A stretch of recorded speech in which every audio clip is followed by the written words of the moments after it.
What's up, people? It's your main guy, Jonathan, a.k.a. the Millennial General, coming to you live from the House of Hit studio, powered by House of Fresh. Check this out, people. Imagine streaming music online and offline with high fidelity sound quality. That means you'll be streaming studio master quality music in your headphones and through your Beats by Dre speakers, baby, all day. I'm talking about the highest of the high in quality. Imagine streaming exclusive concerts by Lil Wayne, Beyonce, Jay-Z, J. Cole, Nicki Minaj, and more right from the palm of your hand. Imagine streaming exclusive TV shows like Tales from the Great Mind of Irv Gotti.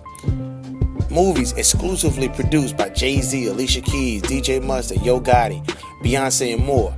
Imagine having access to exclusive music from the biggest stars before it hits the net.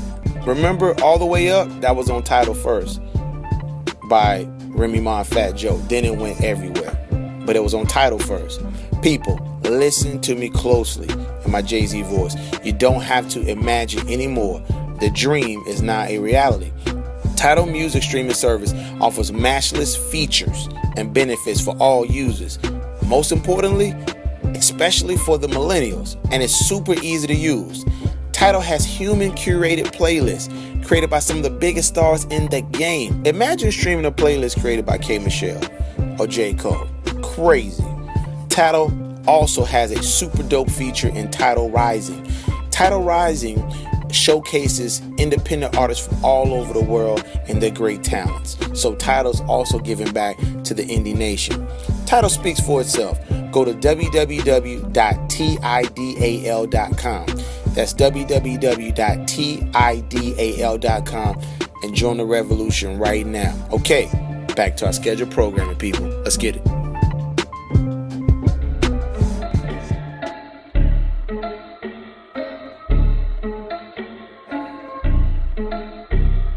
This is Jonathan with the $1 Million Mindset Podcast Experience, hosted on the Talk to Shaylin radio circuit, powered, syndicated globally on the RAI radio network. Over 15 artists charting nationally right now at digitalradiotracker.com. Over 16 licensed and DRT track stations. The $1 Million Mindset Podcast delves into the mindset of some of the most dopest innovators, entrepreneurs, hustlers, and brand influencers in 2017. Everybody from Malik Yoba now to Drumma Boy Fresh has been on the $1 Million Mindset Podcast Experience. This is a out of the box, no cookie cutter style interview. You're going to really hear how they think, how they feel, how they overcome fear, and most importantly, what really drives them, what fuel is in their tank, and how do they plan for the future. Today is no different. Drumma Boy Fresh, multi-platinum producer, Grammy nominated. This guy, when you talk about representing a city the right way, nobody does it better than Drumma Boy Fresh. People, welcome Drumma Boy Fresh to the $1 Million Mindset Podcast Experience. Hey, yeah, boy, what's good? Hey, man, thank you, man. You know, Drumma, you know I had to give you that Diddy intro right there, fam. Man, for sure, it's great, man. I appreciate it. It's a blessing. Yeah, definitely. Well, it's a blessing to talk to people that push the culture forward, man. So I'm going to jump right into it. When you are in the studio and it's just you and you're hearing the music, and I'm talking about just you in the studio equipment, and you're just in there vibing, trying to figure out the next platinum hit or the next sound. What is going through your mind? How do you feel? Just give me what that zone is like, man. Break that down. I mean, for me, it's like playing basketball, man. I always relate everything. Yeah, I was just saying, like, for me, it was all about playing basketball, and like, you know, it reminds me, music reminds me of playing basketball, and like, you just pick up a rock and hoop. Like, once you learn how to hoop, you never forget that. It's like, it becomes second nature to you. So it's not something particularly that I do to make the hit or come up with something. I might be in the bed, sleep, and wake up with an idea in my head, and then I put it in a voice note. I'm riding in the car or on the plane, or, you know what I'm saying, and my boy Captain just be riding with my homie or whatever. Whenever I come up with an idea and I'm not around my equipment, I put a voice note or a voice memo so I won't forget that vibe. I won't forget that emotion. And then I go back when I do run out of ideas or I'm sitting in front of the beat machine trying to figure out what I'm doing next. I simply go through voice notes, and then I get re-inspired of like how I was feeling when I got my first check, or how I was feeling when I got this recent check in, or how I was feeling when, I just ate Thanksgiving food. Right. Yeah, definitely. I mean, those moments of reflection definitely can drive a different level of inspiration for sure. You know what I'm saying? So I feel you on that right there. Let me go into this part, Drumma. When you're talking about the type of music you have produced throughout the years, I mean, you've done everything from EDM to pop to R&B to Jeezy Me Okay. I mean, you've put together some serious instrumentation when it comes to delivering the actual sound for that particular artist. When you are in that zone of dealing with the instrument blends and everything like that, kind of give the audience, especially the independent artists, like what works from the perspective of how music and production go together, as far as like to blend to make that sound create the type of reaction for the artist to rap a certain way or for the artist to sing a certain way. Well, music is the emotion. So, like, even when we watch TV or film, orchestra music is pretty much the biggest music made that we have to this day. Live instrumentation and a lot of those things, like scoring and things of that nature, gives you a particular emotion behind a picture.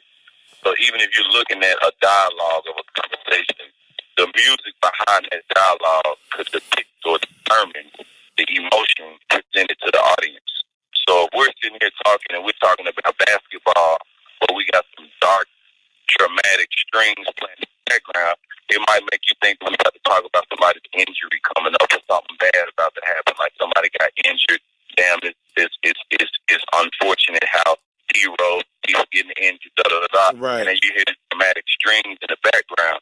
So that will set the tone that we're about to say something bad about a basketball player we're talking about, as opposed to like, setting up that same conversation behind some music that is like exciting and uplifting, and it might just set the tone that, I'm talking about some of Michael Jordan's greatest dunk, and it gives you this triumphant, uplifting music and whatnot behind it. So the music is so important to anything. Like when I first started making trap music, I was really sitting in the trap watching my brother. I was really sitting in the trap around nothing but trappers doing what they doing, and I'm just over there making. You know what I mean? Like, right. So I was singing a lot of different things, and I made a sound to go along with that at 15, 16, like grimy, gutter, 80, in the trenches, like I'm really in the trap. Right. You know what I mean? And exactly. like that's where that sound comes from seeing it, doing it. You know what I mean? And like once you live and breathe something particularly, that's a wrap from there. You know what I mean? It's like it don't nothing get as real as that. You know what I mean? So, Drumma, I want to get into this part here. When you're talking about the type, I mean, and just kind of piggyback on what you just said, seeing people trapping and seeing that environment, and when you live some, I absolutely agree with you. When you've lived something, it gives you a deeper emotional connection to that particular environment and to the music, which is great about you because all of your music has a certain level of soul in it. And that's what I love about your music, especially with tracks like, Here I Am, Money to Blow, Me Okay with Jesus. It's just so much soul in the actual records that you do. And I can just hear that just throughout. Talk about this part here. When you look at all your experiences and you look at all the different people that have, been positive figures in your life, the Drumma Boy experience or the Drum Squad experience when it comes to production, when people actually do business with you, what type of experience do they get when they work with you? Or what are some things that they can expect from you if they get an opportunity to work with you? The main thing is delivering. You know what I mean? Like a lot of times you go to people, you pay people, you hear about their good work and this and that. But for me, it's about delivering the results. You know what I mean? And that's like the ultimate. When somebody can come bring you 20,000, 30,000, and then they see 3.5 million plus or 1.5 million plus. You know what I mean? So that's the ultimate goal for me is to see the customer, the clientele, come to me and leave happy. You know what I mean? And really be touched. You know what I mean? Going to the shows, going to some of the backstage performances and whatnot, and seeing these artists and seeing their fans and how many thousands and thousands and thousands and millions of people who are gravitating to some music that we both created together. You know what I mean? That's like the ultimate result. Absolutely, man. I mean, definitely. I mean, final production is key, man. So people can see you. just results in a hype, that's for sure. So when you delve into other markets, which that's the cool thing about you, a lot of people don't know, but you play full instruments, correct? Yeah, absolutely. Exactly. And so it's not like and that's no shade at nobody else, but it's not like it's a keyboard type of relationship. I mean, you actually do full instrumentation. I mean, you can play, and you are, I saw one of your Revolt interviews. You are, what's the word you said in there? Trained via the orchestra or musically, is that correct? Yeah, classically trained. So I just came up under my pops. My dad was in the orchestra, my mom was in the opera, so like I was just around like instrumentation, came up playing clarinet, piano, and like, you know what I'm saying? Like in Memphis, it wasn't really you the coolest kid playing clarinet. You know what I mean? So like defending myself and survival and like just showing niggas this, like I'm not the nigga to fuck with. That came out of that too. Mm-hmm. You see what I'm saying? It's weird. Like, you know what I'm saying? Some folks are down. You know what I'm saying? Look at you just because you got a little sense or a little education. So it would be times where I would have to dumb myself down and act like I didn't know shit. You know what I'm saying? It'll be times where I had to get out there and act like I know everything. You know what I mean? So it was like, you know, right. You gotta. It's a chameleon type of thing, and that to me, that's the best gift in the world. To not necessarily act, but to know when and where. Like I understood it's a place and time for everything at an early age. When my mom used to say that it's a place and time for everything. It's a place and time for everything. Sometimes you can be a fool. Sometimes you can be a class clown. But when you in that classroom and them folks ask you for this, these answers, act like you got some sense. You know what I'm saying? And like, okay, you're around certain elderlies, treat the elders with respect. You know what I mean?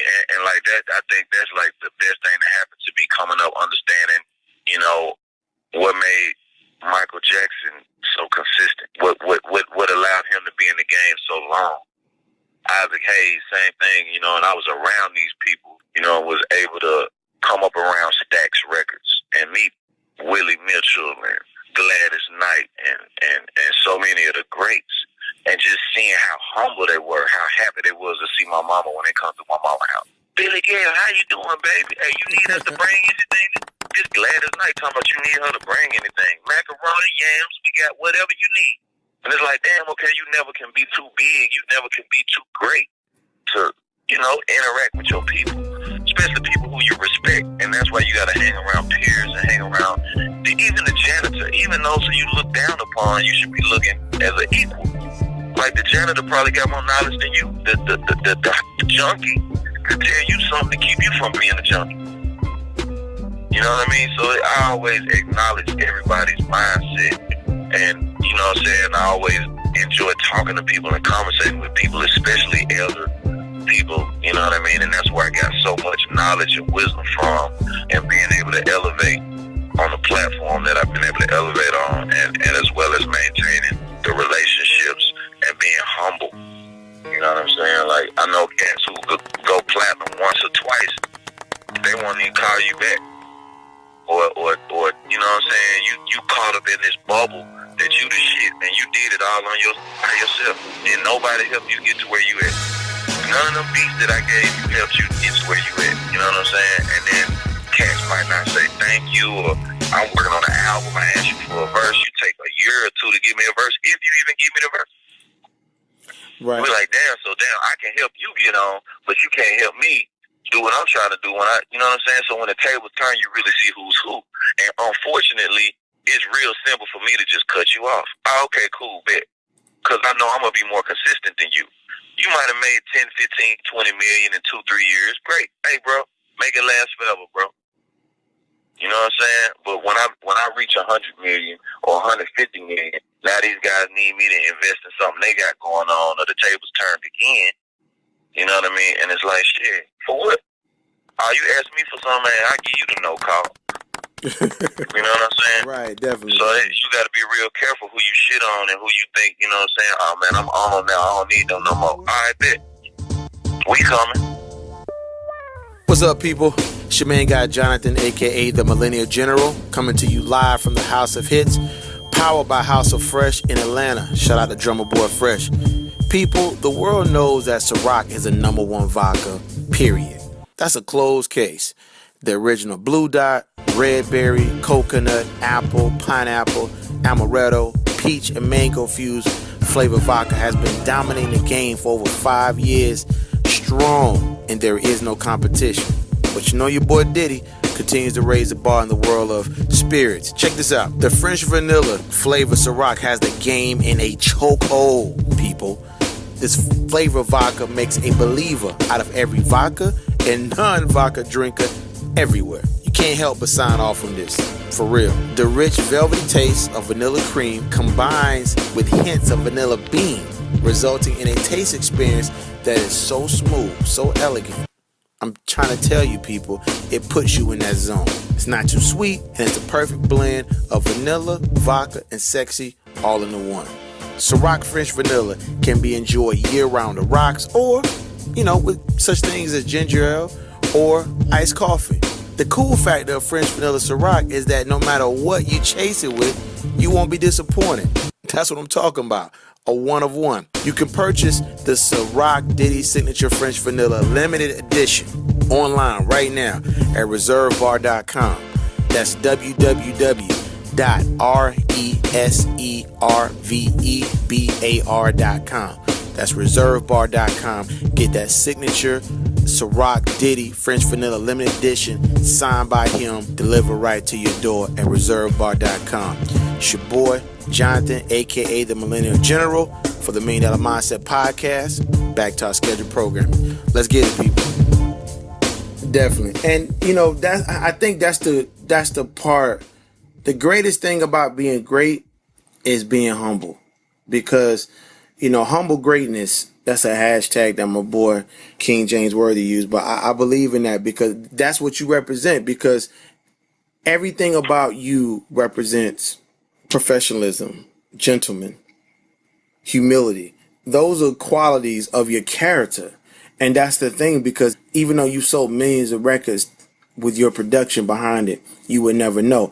And which goes forward to my next question, or my next question regarding this. When you work with the big name artists and you all have that great type of success, like whether it's with Waka Flocka, whether it's with a Rick Ross and things like that, what is your mindset when it comes to making another record or working with them again? Like what goes through your mind after you've done something at that level? Because a lot of people think that when he, it's like Michael Jackson when he made Thriller. Okay, what was after that? Bad? Like, what is your thinking? What is your mentality, your winning mentality, Drum? Because you have that. When you make a song like Here I Am and it does what it does, like, what's your mentality right after that record? Man, it's really just the outcome. Seeing my mama call me like, hey, I like this one, baby. I can dance to this one.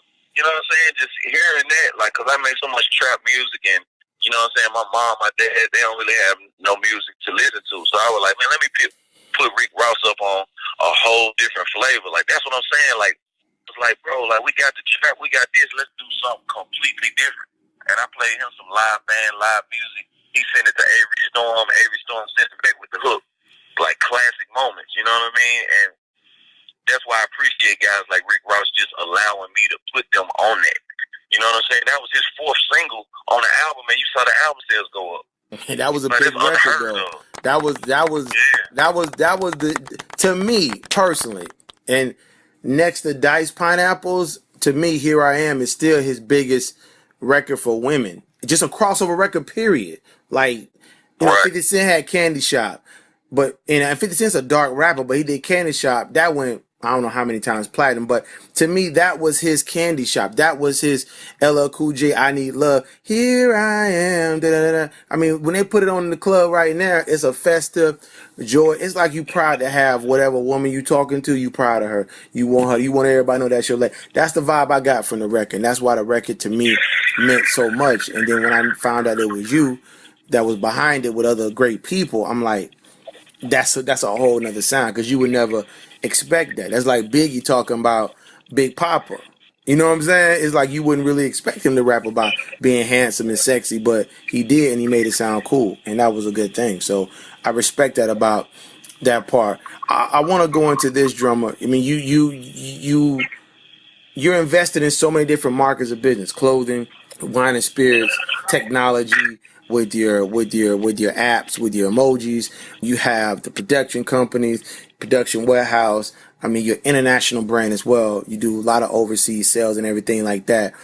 Right now, when it comes to your schedule and when it comes to your grind, kind of give people a snapshot of, like, you have 18-hour days, 19-hour days. Like, how do you start your day? Is it brush your teeth, pray, Cheerios? Like, kind of give us a snippet of how the grind is with Drumma Boy Fresh. I mean, just like today, man, I jump up, thank God. That's the first thing, you know what I'm saying? Thanking GLD for sure, just for life in general, you know what I mean? And being able to do what I do every day in the fashion that I do it, you know what I mean? Second thing is getting fresh. That's like the most important thing, what I'm gonna wear, you know what I mean? And how I'm gonna be seen today. Because every day you get an opportunity to be seen, to be heard. And it's really about how you portray that message. Yeah, I could get up and just throw on anything, but then people start to look at you like anything. Damn, if you just wake up and just throw on anything, you don't even care. You just, let me just put on this. I don't even care, man. I don't care who see me today, man. And that's how people take you. Like, damn, bro, you just look like anything.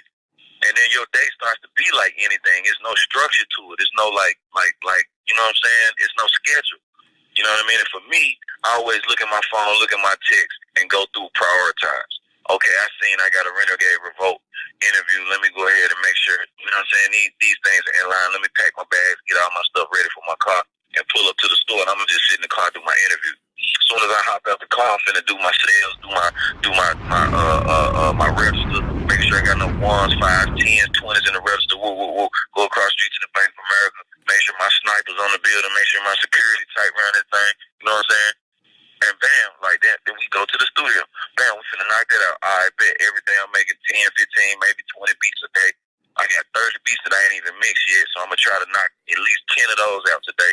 Then we got a football game on. You know I'm gonna stop for at least an hour or two, watch my Monday night football. That just keeps my music going on what it is about just my sports. See, sometimes people overindulge and like music, grind, making money. But making money don't rule me. Living life rules me. Being connected through the third eye, being connected through the universe, you know what I mean, and living on 11 time. So I'm always on my time.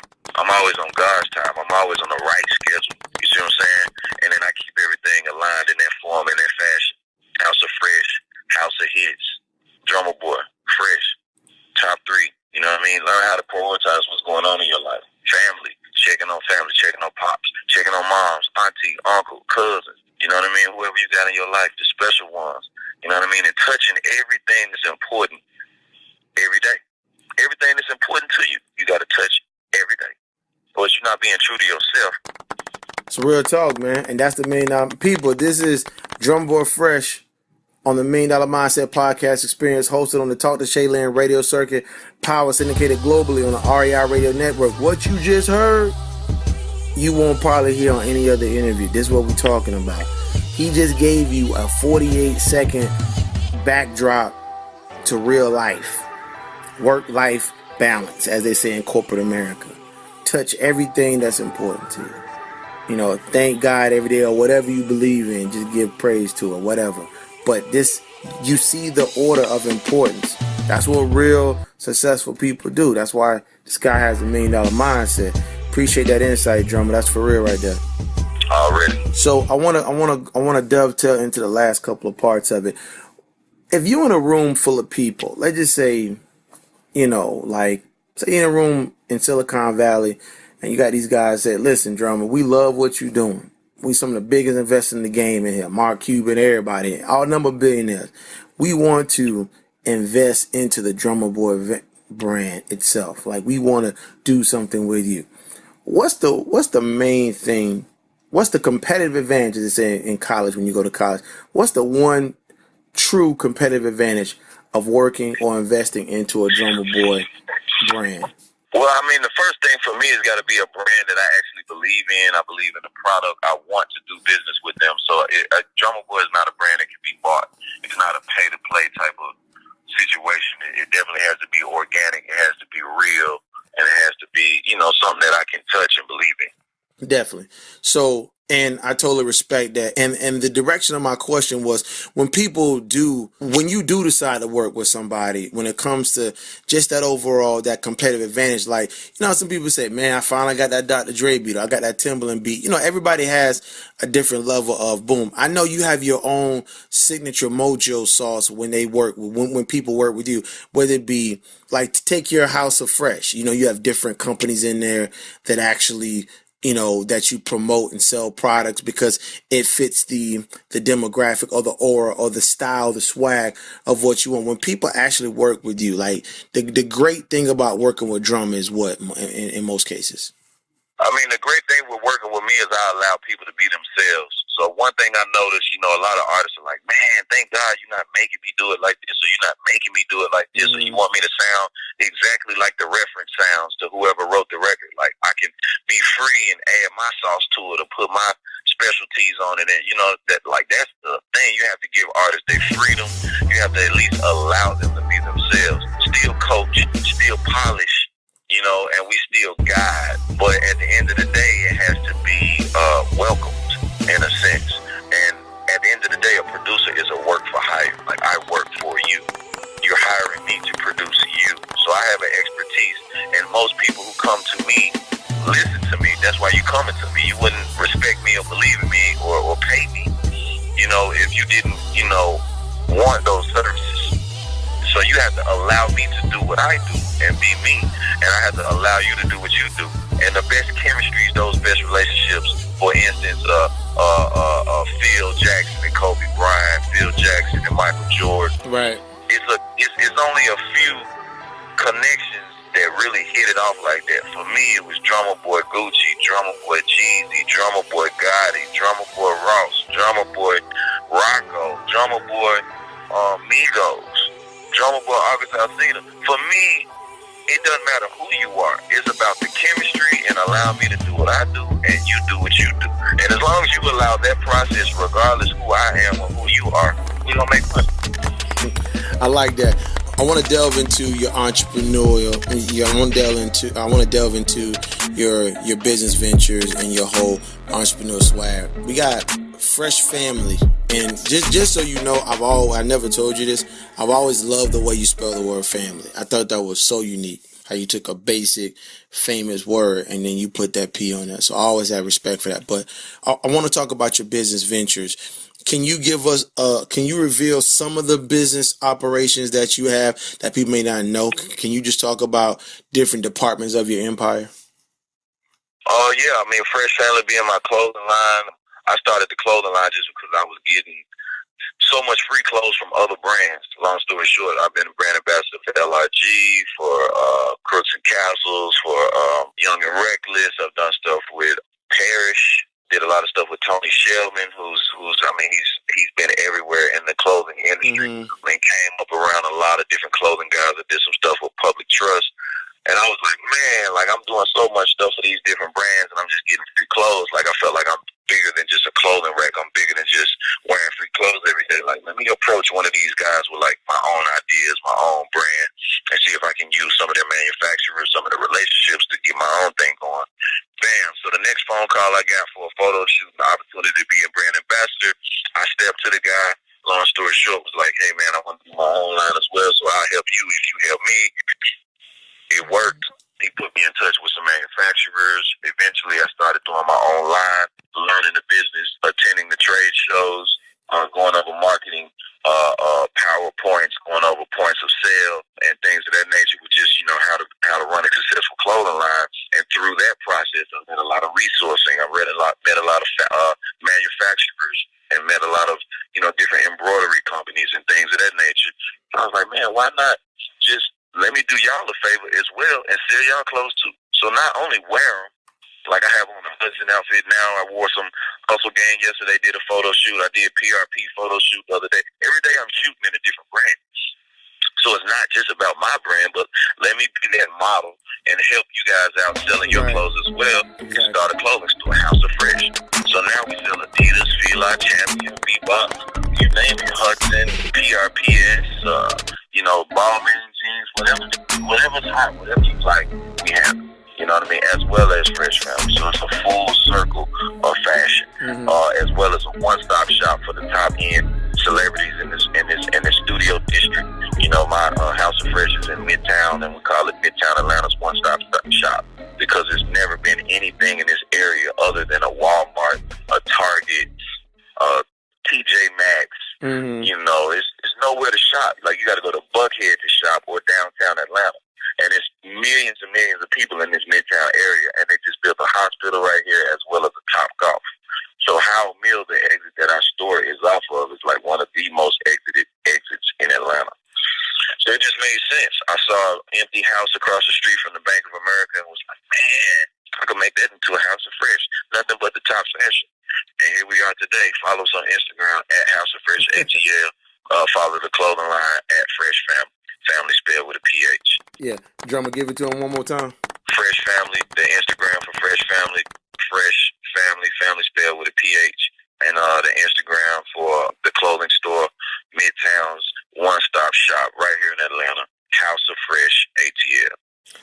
Right. And when people walk into the House of Fresh, when they walk into there, what type of experience do they receive when they walk through? Kind of give us, because some people haven't made it there yet, even though your grand opening was crazy. You've already had thousands of people come there, but like people flying to town or they driving from a different area. What is the House of Fresh experience like? Just kind of give us a brief snapshot when they walk through. Man, it's crazy. Like I've had artists from London, from Australia, from everybody coming in town, seeing the House of Fresh. And then walking in, you seeing pretty girls, you know, helping you find your clothes and whatnot. And it's a real house, so it feels comfortable. I mean, there are places to sit. You got a waiting lounge. And then we also have VIP amenities. So in case you needed to get a haircut or in case you missed the mall, we have after-hour shopping 9 to 12 for our VIPs. And you can come in and get a haircut, take a shower, and then throw on your outfit that you just caught right here out of the House of Fresh. You know what I mean? One-stop shop. Like and you pulling up at the club, knocking out your appearance, picking up that bankroll, knocking out your show, whatever it is you need to do. We got it, man. I like that. So VIPs, just so everybody's clear. Listen, people, this is the House of Fresh right here. We talk about you can actually go in there, get a haircut, take a shower, change clothes, get clean, get fresh to death. You know what I'm saying? And then go and do your business. So that right there alone is a one of one. You can't do that in Macy's. You can't do that in Drumma.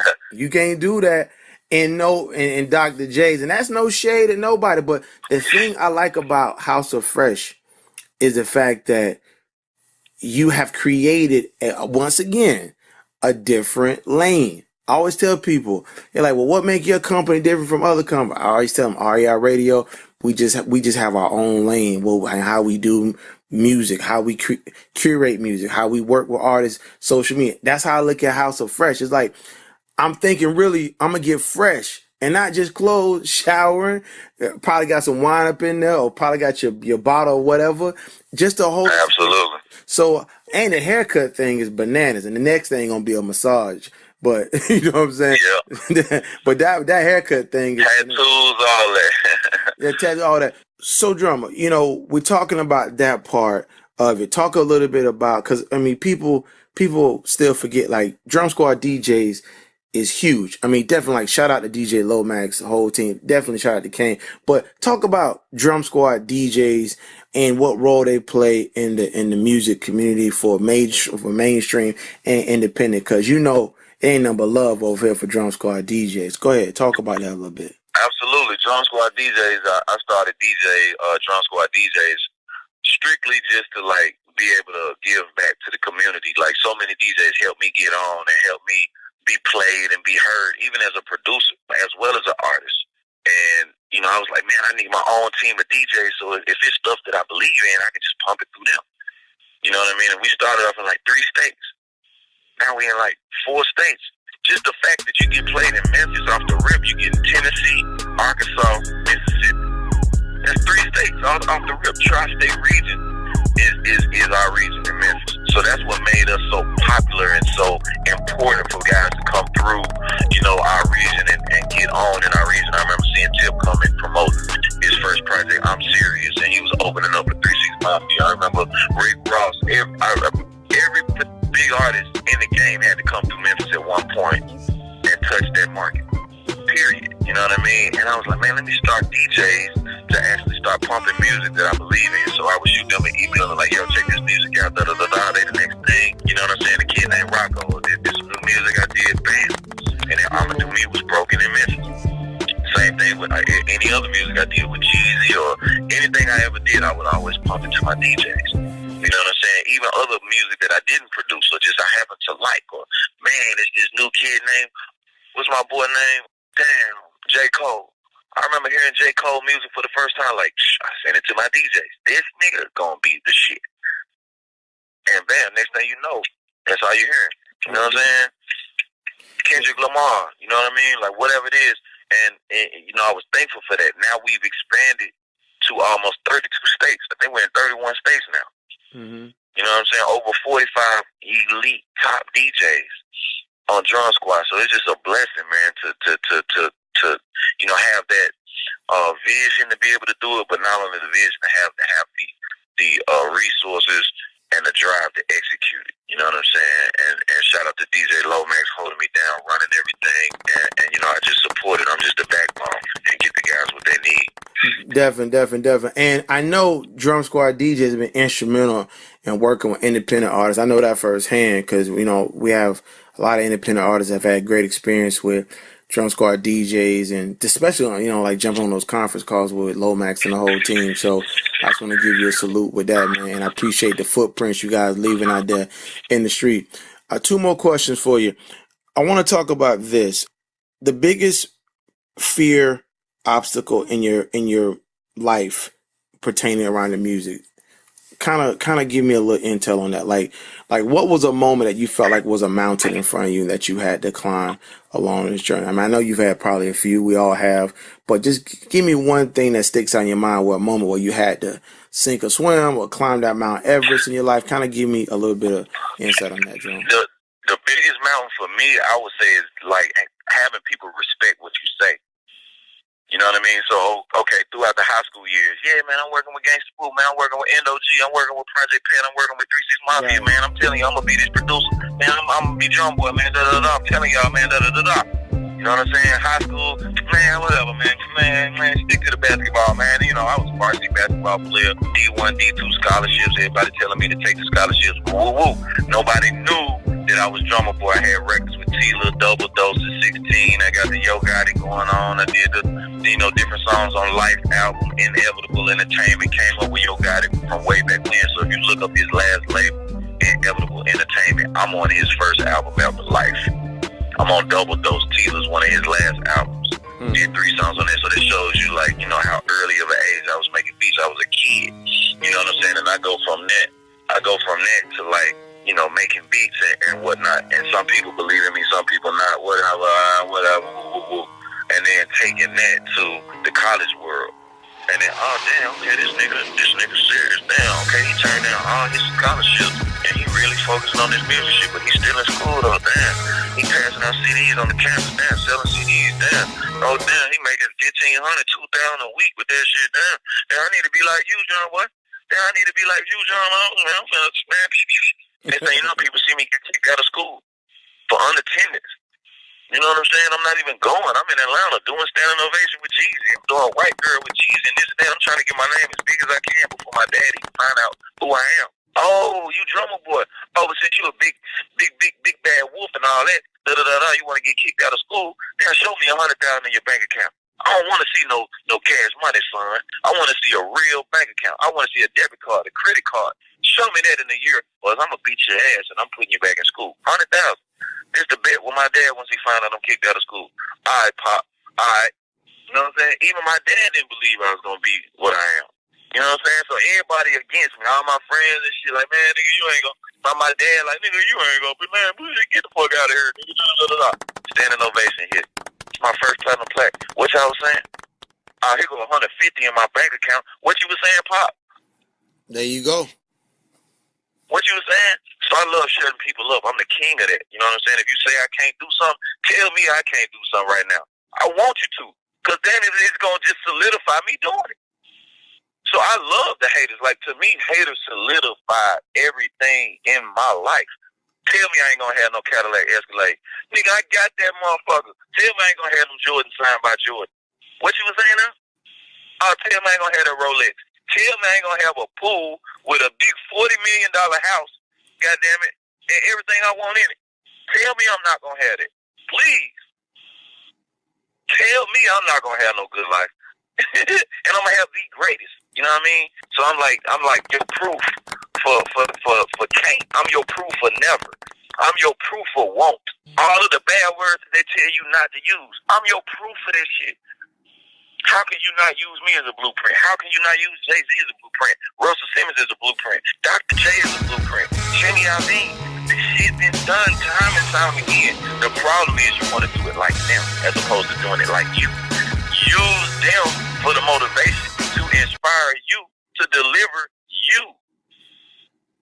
This shit real simple, man. And being prepared when opportunity presents itself is the key to success, G. That's the last jewel I'm gonna tell y'all, man. Appreciate that. So let me ask you a question. What have you enjoyed the most about being on the $1 Million Mindset podcast experience, man? I enjoy the most being able to share my story with millions and millions and millions and millions of people who have the $1 Million Mindset but just don't know how. Or just don't know how to get it going, or just don't know how to ignite the mind. I'm sure after you listen to this interview again and again and again, and share it with your friends, share it with your mama, share it with your cousin, share it with your auntie, share it with your brother, share it with the producer who you know is one step away from being the next Drumma Boy. He one step away from being the next Mike Will, one step away from being the next Sonny Digital, one step away from being the next Metro Boomin. All it takes is a little inspiration, followed by some support. That's why I say share this with your mama, share it with your daddy, because my mama got me my first keyboard. She got me my first MPC. She believed. She took a chance. Guess what I did, though? I paid her back. Quick. Don't take too long. Mama can hang in about a year or two. Then you're going to hear this shit every day. God damn it, I paid for this, and I paid for that, and I financed this, and I financed. Mama, I paid you back. Oh, yeah, you did. Cause I ain't finna hear that shit every day. Mama, here go 5,000, here go 10,000. Every time I can give my mama some money, I'm coming through the door with some money. Mama, I got. Guess what? What? Oh, please don't tell me nothing bad happened. No, ma, check your bank account. Ooh, Lord, thank you. Yeah, and the cool thing about it is, and on a serious note, you could have skipped on that and be like, Ma, look, you know I'm good for the bread. Let me push up. But the thing I like about you, Drumma, your integrity. And I remember when I first met you, I was working with another company, and the dude was like, yeah, I know Drumma. But he really wasn't working with you like a lot. He just said, I know Drumma. I'm like, who is this guy, Drumma? And I'm like, I started doing research and looking up, this is Drumma? This is who this guy is? And since that day, I've been knowing you now for like over 3 years now. But just that day to now, and I always said, no matter what he does, I want the company I work with to be a part of that. So I appreciate you blessing us with everything that you've done for us, from an aspect of your images and your cosigns, your endorsement for REI Radio Network and Radio Pushers TV. I mean, you've been a true blessing. But the thing I always tell people about, I work with a lot of celebrities and this and that. I said I always do anything or promote anything Drumma Boy needs, because I've never met someone so humble to life, and I just want to brag on you about that, because that's real right there. And I don't need no autograph, I don't need no nothing, but I just respect the fact that you come up with a plan, you get the right people around you, execute, but you humble, you also reciprocate that support, and I appreciate that. And not a lot of people can do that, but you've done that for REI Radio Network, New Hype Beats, Radio Pushers TV, and I appreciate that so much, because you've opened up a lot of doors for us, and that's why anything you always need, we're always there for. Hey man, appreciate it, man, for sure. Definitely, man. And any final shout outs you want to give anybody? You want to shout anybody out? Man, follow my website, Drummaboy.com. Check out our Instagram, Drumma Boy Fresh, for sure. And definitely follow the store, man. House of Fresh, top one-stop shop in Atlanta. House of Fresh, ATL. And Drumma, what's the next event you got coming up? I know you got some events coming up. You got anything you got coming up people need to know about? We got a pop-up coming up December 2nd with Bel Air, Champagne. It's going to be a meet and greet for producers. So any producers in Atlanta, definitely come through, meet me, meet my brother. Little Insane Wayne. We're gonna have Jazzy Faye, Carlos Brody, all of the top producers in the building. So definitely stop through and meet your top producers, man. It'll be a good networking event. Artists as well come through. You definitely need these beats. You need to get the game from some of these producers. December 2nd is going down. I see the flyer. And what time does it start? 3 p.m. to 9 p.m. House of Fresh, 1770 Howell Mill Road, Northwest Atlanta, Georgia. The address is on our IG as well at House of Fresh ATL. All right, people, you heard it best. This has been Drumma Boy Fresh, multi-platinum producer, Grammy-nominated Memphis icon, ambassador for the Memphis Grizzlies as well, owner of House of Hits, House of Fresh. When you talk about getting a haircut, taking a shower, and get something to drink, and getting the hottest clothing from all around the country right there, Drumma, we've been blessed to have you in the podcast. I also want to give a shout out to Franchise Music Group, Franchise Music TV, and Drumma. It's always a blessing having you in the podcast. God bless. We've been official. Salute, my friend. Hey, yeah. Perfect.